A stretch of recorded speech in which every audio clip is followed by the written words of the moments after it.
बिस्मिल्लाहिर्रहमानिर्रहीम। अस्सलाम वालेकुम नाज़रीन, आज हम तुर्की में और रोमानिया में बिज़नेस के हवाले से एक मुवाज़ना करेंगे। देखिए, हमारा जो पर्पज़ है वो ये है कि जो लोग क्योंकि एक बहुत बड़ी कम्युनिटी जो है वो तुर्की में भी आ चुकी है, और इसके अलावा आप लोग जानते हैं कि तुर्की से काफ़ी लोग जो है वो आगे यूरोपियन कंट्रीज़ में जाने के लिए 30-40 साल से यहाँ पे लड़के जो है वो आते हैं, और रोमानिया में भी वर्क परमिट पे काफ़ी लोग जा रहे हैं। तो ये दोनों कंट्रीज़ जो है इनमें हमारी अभी अच्छी खासी तादाद हो चुकी है।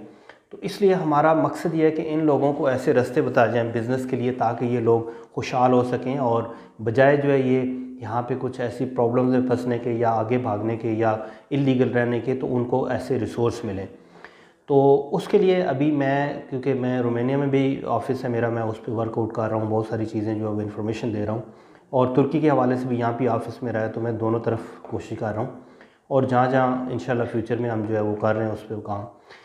तो आज हम बात करेंगे तुर्की और रोमानिया के हवाले से कि आपको बिज़नेस अपॉर्चुनिटीज़ वहाँ पे क्या क्या हैं, और क्या लीगल जो प्रोसेस है, और जो इनकी जो यहाँ पे डोमेस्टिक क्या हालात हैं कि आप यहाँ पे क्या क्या कर सकते हैं। देखिए, तुर्की के अंदर क्योंकि कुछ यहाँ पे चीज़ें आसान हैं, कुछ प्रॉब्लम्स चल रही हैं यहाँ पे। बहुत सारे लोग जो वीज़ा एक तो इजीली मिल जाता है तुर्की का, यानी कंपैरिजन जो है यूरोपियन कंट्रीज़ के वो बहुत इजी है। और उसके अलावा यहाँ पे आके एक रेजिडेंस जो परमिट होता है तो वो बड़ी इजीली, यानी दुनिया में चंद ऐसे मुल्क हैं कि जहाँ पे इतना इजीली जो है आपको रेजिडेंस परमिट आते ही मिल जाता है। तो उनमें से तुर्की भी एक है। आप आते ही यहाँ पे अप्लाई करते हैं और आपको 1 साल का बड़ी आसानी के साथ यहाँ पे रेजिडेंस परमिट देते हैं। लेकिन ऑन द अदर हैंड इन्होंने जो जॉब यहाँ पे है या जो बिज़नेस है, तो उसके लिए जो कंडीशन यहाँ पे रखी हुई है, जो 5 वर्कर वाली है, कि कोई भी आदमी यहाँ पे कोई बिज़नेस करे तो उसको 5 वर्कर लोकल रखने होंगे, तो वो आगे जो है वर्क परमिट ले सकता है। अब वर्क परमिट लेने के लिए जब आपको 5 वर्कर्स की है, तो क्योंकि सब लोग जो स्मॉल बिज़नेस अगर सारे लोग करना चाहते हैं तो उनको तो यहाँ पे वो 5 बंदे हायर नहीं कर सकते। अगर वो हायर अकाउंटेंट के थ्रू करेंगे तो उनको एक टैक्स वगैरह पे करना पड़ेगा, तो वो भी एक डिफ़िकल्ट है। तो इसलिए यहाँ पे थोड़ा सा बिज़नेस के लिए उन लोगों को जो स्मॉल बिज़नेस करना चाहते हैं या छोटी इन्वेस्टमेंट करना चाहते हैं, तो उनको यहाँ पे प्रॉब्लम फेस करना पड़ती है। कुछ लोग शुरू में यहाँ पे लोग कर लेते थे क्योंकि यहाँ पे इतना प्रॉब्लम नहीं था। आज से कुछ अर्सा पहले यहाँ पे जैसे कोई आया, किसी ने रेस्टोरेंट बना लिया या कोई शॉप बना ली, तो वो चल रहा था। उसके बाद फिर कुछ जो है ना यहाँ पे गवर्नमेंट चेंज हुई और कुछ रिस्ट्रिक्शंस बढ़ी यहाँ पे। तो अभी इन्होंने वर्क परमिट पर अभी अक्सर जो है वो पूछते हैं शॉप से, जिन लोगों ने यहाँ पे रेस्टोरेंट्स या इस तरह बनाया हुआ है। अब जिन लोगों का बड़ा बिज़नेस है या जो लोग मैनेज कर सकते हैं, तो उनको तो प्रॉब्लम नहीं है, जिनका अच्छी लोकेशन है या अच्छी जगह पे है। तो इसलिए यानी हर बंदे के लिए आसान नहीं है। हाँ, कुछ लोग जो है जिन्होंने फ्रेंचाइज़ या बड़े बिज़नेस यहाँ पे किए हुए हैं, कुछ जैसे आप तकसीम स्क्वायर में देखें तो बड़े सक्सेसफुली रेस्टोरेंट वहाँ पे चल रहे हैं। उसके अलावा कुछ और चंद ऐसे रेस्टोरेंट्स भी हैं। उसके अलावा अंतालिया में स्पेशली मेरे थ्रू भी कई लोग गए, तो उन्होंने वहाँ पे अच्छा इन्वेस्ट किया, और जिसमें कि फ्रेंचाइज़ है या लोकल कुज़ीन है वो उन्होंने किया। उसके अलावा चंद और बिज़नेस भी हैं, जैसे कि अभी आजकल ये सर्विस स्टेशन है, तो इसमें जो है लोगों ने, तो उनमें वो सक्सेसफुली कर रहे हैं। लेकिन जिस बिज़नेस के अंदर जो छोटा बिज़नेस है, छोटी इन्वेस्टमेंट है, तो उसमें फ्लॉप होने के चांसेस बढ़ जाते हैं, क्योंकि आपको एक तो ये लीगल रिक्वायरमेंट है, और दूसरा ये कि आप मुकम्मल तौर पे यहाँ पे उस तरह सेटअप नहीं कर सकते खुल के ज़हनी तौर पे।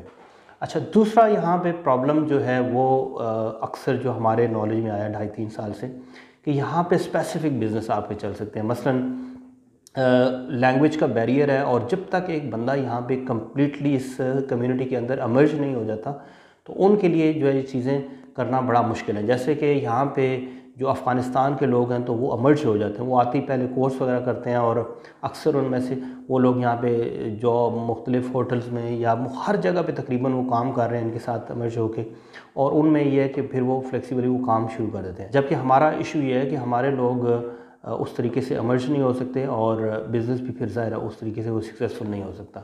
तो इसलिए जो चंद बिज़नेस हैं जैसे फ्रेंचाइज़ हो गई, या तो उनमें कुछ लोग कर रहे हैं, और जिनकी अच्छी इन्वेस्टमेंट है तो वो फिर स्मूथली, क्योंकि वो वर्क परमिट और सारा जो मामला है तो वो अकाउंटेंट संभाल लेता है और उनको कोई प्रॉब्लम नहीं होती। तो ये इशू है, एक लैंग्वेज बैरियर है। बहुत कम लोग जो है, बहुत ही रेयर चांस है कि इंग्लिश जो है ना लोगों को आती हो, तो आपको यहाँ पे आके लैंग्वेज भी सीखनी पड़ती है, तो तब आप करते हैं। तो ये यहाँ पे कुछ कॉन्सिक्वेंसेस हैं। अदरवाइज़ जो लोग यहाँ पे दूसरे कुछ मामलात हैं वो सक्सेसफुली लोग जो है वो यहाँ पे कर रहे हैं। और कुछ चीज़ें यहाँ पे एडवांटेज भी हैं कि जैसे कल्चर जो है वो मुस्लिम कल्चर है। तो ये तो हमने जो अपने पिछले कुछ अरसे से जो यहाँ पे हम लोग देख रहे हैं या इन्वेस्टिगेट किया हमने बिज़नेस की कंडीशंस, तो वो हम बता रहे हैं। जो लीगल यहाँ पे प्रॉब्लम्स इशू आते हैं वो भी, अदरवाइज़ आप कंपनी यहाँ पे बड़ी इजीली बना सकते हैं। और अपना कोई जो जैसे शॉप वगैरह अगर ना हो तो इसके अलावा आप कोई भी बिज़नेस जो है इंपोर्ट एक्सपोर्ट या किसी तरह का, तो वो आसानी से यहाँ पे किया जा सकता है। अगर आप यहाँ पे बिज़नेस कोई शॉप या कोई ऐसे फिज़िकली कोई आप बायर बनाते हैं तो फिर उसके लिए यहाँ पे प्रॉब्लम हो सकती है, आपको वो वर्क परमिट चेक करेंगे। और रहने का जहाँ तक है तो कुछ लोग टूरिस्ट रेजिडेंस पे जब तक चल रहा है तो उस पर चलते हैं, अदरवाइज़ कुछ लोग फ्लैट वगैरह ले लेते हैं तो उस पर वहाँ पे उनको आसानी से उनका वीज़ा चलता रहता है और दूसरी तरफ वो अपनी कंपनी पे कुछ इंपोर्ट एक्सपोर्ट या कुछ भी कर सकते हैं। मार्केट अच्छी है यहाँ पे, अगर लैंग्वेज आती हो तो यहाँ से एक्सपोर्ट वगैरह हो रही है दूसरे कंट्रीज़ में। और ये ख़ुद भी बड़े एक्टिव हैं, काम जो है ना ये बहुत करते हैं, मैन्युफैक्चरिंग यहाँ पे है, लेकिन सोच समझ के उसमें कुछ यहाँ पे प्रॉब्लम्स भी हैं। आपको अच्छे तरीके से मार्केट सर्च करनी पड़ती है और उसके अलावा आपको लोकल लोगों की नेचर भी पता होनी चाहिए और उस वाक़फ़ियत के बाद ही आप फिर यहाँ पे कोई उसको आसानी से कर सकते हैं। अच्छा, अब हम चलते हैं रोमेनिया में। रोमेनिया में मैं क्योंकि पिछले 2-2.5 साल से मैं वहाँ पे ट्रैवल भी कर रहा हूँ, ऑफिस भी मैंने बनाया और मैं उस पर रिसर्च कर रहा हूँ जो, तो मेरे सामने जो चीज़ें आई हैं कि वहाँ पे थोड़ा माहौल जो है वो डिफरेंट है। मतलब ये यूरोपियन सोसाइटी है और कुछ एडवांटेज मज़ीद जो दूसरे कंट्रीज़ यूरोपियन हैं उनसे भी ज़्यादा मैंने देखे हैं वहाँ पे। और वो ये है कि एक तो बिज़नेस के लिए मैं यहाँ पे बात कर रहा हूँ, हमारा टॉपिक क्योंकि बिज़नेस का है। देखिए बिज़नेस कुछ लोग तो सक्सेसफुली पाकिस्तान से मैंने देखा है कि मेरे कॉन्टैक्ट्स में लोग आते हैं तो वो एक्सपोर्ट भी कर रहे हैं। यूरोपीय यूनियन जो है वो हर कंट्री को, जो अंडर डेवलप कंट्री है यूरोपीय यूनियन के अंदर आती है, तो उनको वो फैसिलिटेट कर रहे हैं उनके जो पुराना स्ट्रक्चर है उसको नया करने के लिए, या जो उन लोगों के पास जो घर वगैरह है इवन उनको 80% गवर्नमेंट पे कर रही है यूरोपीय यूनियन, और अगर वो घर को रिन्यूएट करते हैं। इसके अलावा वहाँ पे बहुत सारी ऐसी चीज़ें जो है ना वो हो रही हैं। ये चंद जो कंट्रीज़ हैं रोमानिया, बुल्गारिया वगैरह, या इसके अलावा जो अंडर डेवलप कंट्रीज़ हैं, तो उसमें फिर जब उन लोगों को एक तो कंस्ट्रक्शन वहाँ बड़ी तेज़ी के साथ वो वहाँ पे हो रही है, डेवलपमेंट वहाँ पे हो रही है, और जिसकी वजह से वहाँ पे ज़रूरत लोकल बहुत बढ़ चुकी है, जिसमें कंस्ट्रक्शन से रिलेटेड बहुत सारी चीज़ें आइटम आपको वो आप वहाँ पे इस बिज़नेस में भी जा सकते हैं। यानी ऐसे कोई भी आइटम जो कंस्ट्रक्शन से रिलेटेड हो वो आप वहाँ पे एक्सपोर्ट कर सकते हैं, या अगर आप वहाँ पे रहते हैं तो आप वहाँ पे बिज़नेस कर सकते हैं। एक तो रोमानिया के अंदर ही आपको काफ़ी डिमांड है वहाँ पे कंस्ट्रक्शन से रिलेटेड जो है, बहुत सारे ऐसी चीज़ें हैं जो आप एक्सपोर्ट कर सकते हैं, बल्कि आपका अगर वहाँ पे ऑफिस है तो आप इंपोर्ट करके तो आगे वहाँ पे उसको जो है वो अपना ऑफिस या सेल्स ऑफिस या आप शॉप या कुछ भी बना सकते हैं। और दूसरे नंबर पे बहुत सारे यूरोपियन कंट्रीज़ जो वो यहाँ से लेके जाते हैं चीज़ें चीप लेबर होने की वजह से, या चीपर जो समझते हैं कि यहाँ से काफ़ी सस्ता पड़ता है, या एक गेट वे है ये जो है ना, यहाँ पे जो माल वगैरह जाता है तो फिर यहाँ से लोग जो है वो काफ़ी चीज़ें आगे लेके जाते हैं। तो इसलिए वो इस वक्त जो है अच्छा एक कंट्री है इन्वेस्टमेंट के लिए। उसके अलावा दूसरी कुछ बिज़नेस के लिए मैं आपको चीज़ें बताऊँ कि हर मुल्क का एक अपना स्ट्रक्चर होता है। तुर्की के अंदर बहुत सारे लोग जो है वो ख़ुद से काम करते हैं, और यहाँ पे ही इनका यानी हर बंदा जो है, जैसे बड़े सिटीज़ हैं इस्तांबुल है या अंतालिया, तो वहाँ पे छोटे गांव से या दूसरी जगह से आते हैं और बेशुमार लेबर है। उसके अलावा फॉरेनर्स यहाँ पे बहुत ज़्यादा हैं, तो इसलिए यहाँ पे जो माहौल है वो उससे टोटली डिफरेंट है यूरोपीय यूनियन के कंट्रीज़ के अंदर।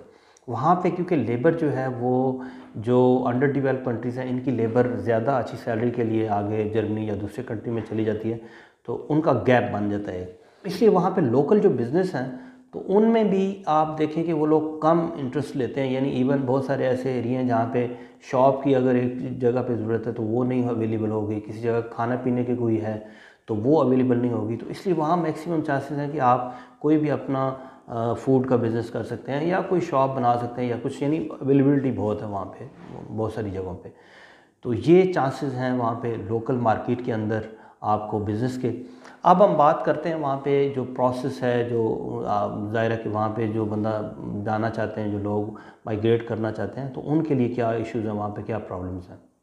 देखिए रोमानिया जो है थोड़ा सा हमारे हमसे फ्रेंडली है, कॉन्ट्रैक्ट भी उन्होंने किया है निस्बतन जो यूरोप के दूसरे कंट्रीज़ हैं, क्योंकि दूसरे कंट्री से हमें बहुत कम चांसेस होते हैं जो कॉन्ट्रैक्ट मिले या वो हमसे फ्रेंडली हो। और उस वजह से हमें एक चांस बन रहा है कि एक तो जो हमारे वो लेबर ले रहे हैं वहाँ से, तो लोग वर्क परमिट पे जाते हैं, तो वो तमाम लोग जो वहाँ पे जाते हैं तो उनके लिए चांस बन सकता है कि वो वहाँ पे बिज़नेस करें, बजाय वो आगे स्किप करने के दूसरे कंट्रीज़ में और वहाँ पे 10 साल जलील होके ओवर स्टे रहने के। तो वो लीगल एक यूरोपियन कंट्रीज़ के अंदर रहते हैं, तो वो अपना एक वहाँ पे परमानेंट टाइम गुजारें, तो उनको पासपोर्ट या जब नेशनलिटी होती है तो वो फिर दूसरे कंट्रीज़ में जाके आराम से किसी भी कंट्री में जाके जॉब कर सकते हैं।